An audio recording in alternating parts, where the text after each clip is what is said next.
আসসালামু আলাইকুম। বায়োলজি অংশের আজকে পর্বে আমরা যে পরীক্ষণটি হাতে কলমে পর্যবেক্ষণ করতে যাচ্ছি তা আমাদের দৈনন্দিন জীবনের সঙ্গে ওতপ্রোতভাবে জড়িত। আজকে আমরা এক্সপেরিমেন্টের মাধ্যমে আমাদের নিঃশ্বাসের সঙ্গে নির্গত গ্যাসের প্রকৃতি নির্ণয় করব। আমাদের এই পর্যবেক্ষণটি হাতে কলমে শুরু করার পূর্বে আমরা আমাদের নিঃশ্বাসের সঙ্গে নির্গত গ্যাসের উৎপত্তি সম্পর্কে কিছুটা আলোচনা করতে চাই। আমরা জানি আমাদের উদ্ভিদ এবং প্রাণী সহ জীবকুলের সকলেরই বেঁচে থাকার জন্য শক্তি প্রয়োজন, আর এই শক্তি আমরা পেয়ে থাকি শ্বসন প্রক্রিয়ার মাধ্যমে।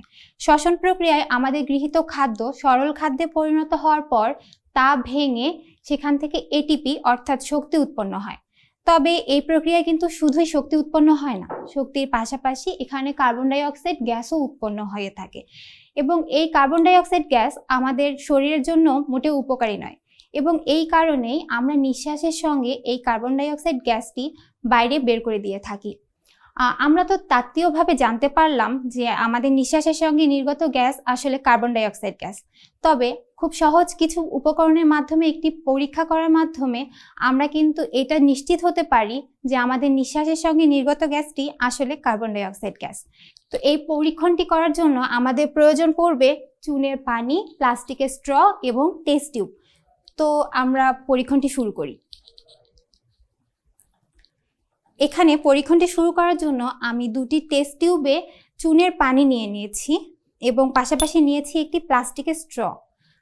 আমরা একটু খেয়াল করলেই দেখতে পারবো দুটি টেস্ট টিউবেই চুনের পানিটি কিন্তু একদমই স্বচ্ছ বর্ণের, এখানে কোনো সাদা ঘোলাটে কোনো বর্ণেরই উপস্থিতি নেই। কিন্তু টেস্ট টিউব দুটির মধ্যে একটি টেস্ট টিউব নিয়ে আমি যদি সেখানে প্লাস্টিকের স্ট্রটি প্রবেশ করিয়ে কিছুক্ষণ যাবৎ ফু দেই, তারপর সেখানে কি পরিবর্তন ঘটে আমরা সেটি পর্যবেক্ষণ করব।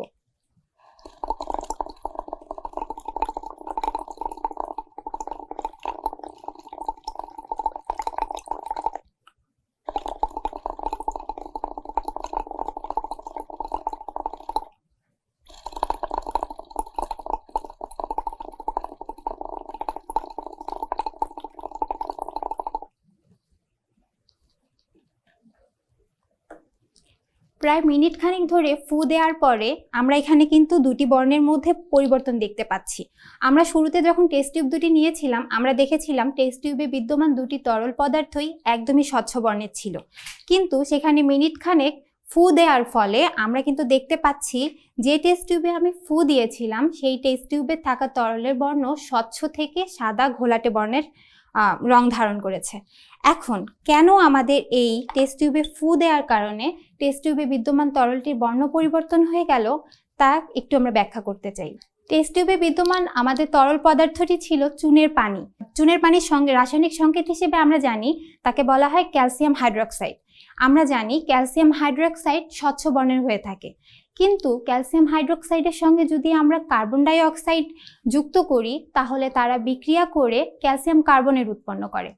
আমরা জানি ক্যালসিয়াম কার্বনেট কিন্তু পানিতে দ্রবণীয় হয় না, পানিতে অদ্রবণীয় থাকার কারণে ক্যালসিয়াম কার্বনেট পানিতে ঘোলাটে সাদা বর্ণের রং তৈরি করে থাকে।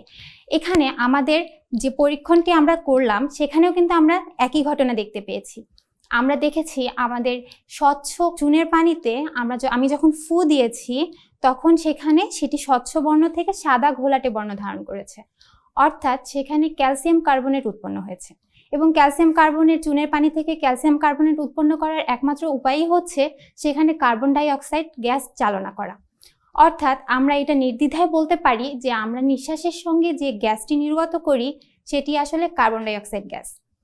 তো আশা করছি এরকম ছোট ছোট সহজ কিছু পরীক্ষণের মাধ্যমে তোমরা আমাদের এই আশেপাশে ছড়িয়ে ছিটিয়ে থাকা বিজ্ঞানকে খুঁজে নিতে আনন্দ উপভোগ করবে।